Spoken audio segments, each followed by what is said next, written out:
The Pope, he passed away Monday morning, 88 years of age. His last act, giving the Vice President of the United States a lesson about immigrants. Put it up for a mass. About migrants in particular. So Pope Francis passed away early morning, but his last act was to give JD Vance a lesson about migrants. Vance met with Pope Francis in the Vatican on Easter Sunday, Resurrection Day. While that brief meeting appears to have been largely conciliatory in tone, with Vance telling the Pope, quote, "It's good to see you in better health," end quote. Francis' official Easter speech later in the day rebuked MAGA. Didn't seem to, it did. And also Vance. The stance on immigrants and foreign aid, etc. Quote, "How much contempt is stirred up at times towards the vulnerable, the marginalized, and migrants," the Pope wrote in the address. You know, it is interesting, isn't it? Because those who the Pope deal with will say they read the Bible. Apocryphal, but all of it's still there.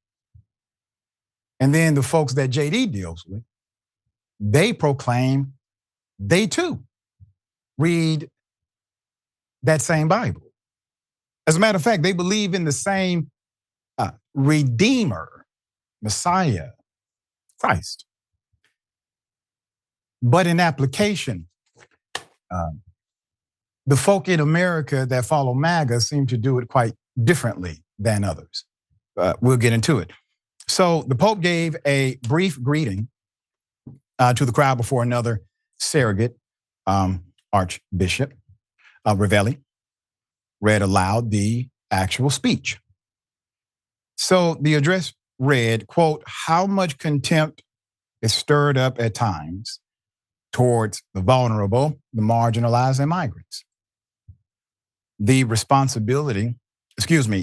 speech read, "I appeal to all those in positions of political responsibility in our world not to yield to the logic of fear, which only leads to isolation from others, but rather to use the resources available to help the needy, to fight hunger, and to encourage initiatives that promote development. These are the weapons of peace, the weapons that build the future, instead of sowing seeds of death." I mean, listen, I'm not a religious man, I'm a spiritual guy.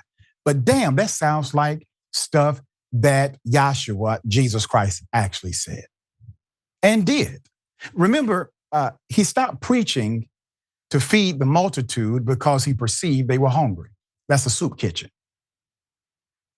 Understanding the whole person is not only part of it, it's all of it. And the irony of how this administration has decided to treat individuals who they believe are lesser than them.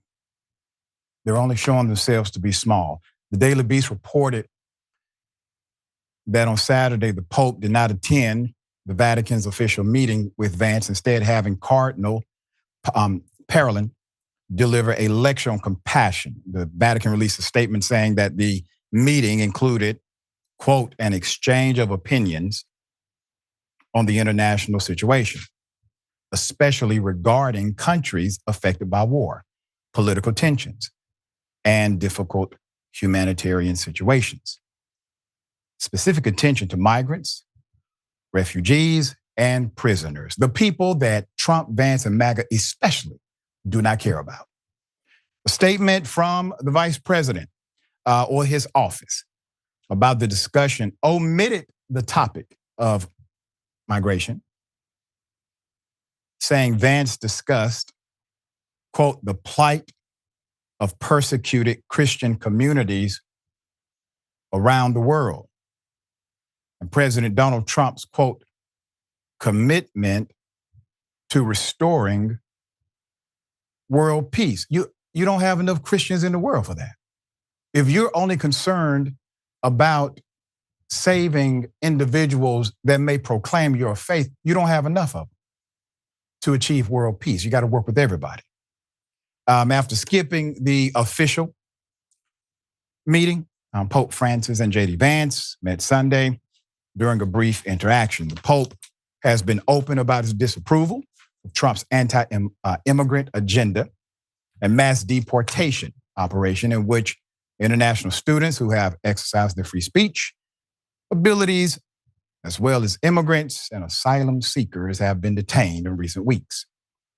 So in February, Pope Francis wrote a letter to U.S. bishops condemning Trump's deportation operation, and specifically referenced the Catholic, which means universal, concept of ordo amoris, order of love, which Vance has pointed to in defense of mass deportations. Ironically, on Sunday, Pope Francis made one last call for a ceasefire in Gaza.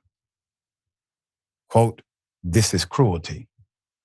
This is not war. Hearts and prayers to the family, friends, and those who follow Pope Francis. All right. We got a lot of Catholics in the world.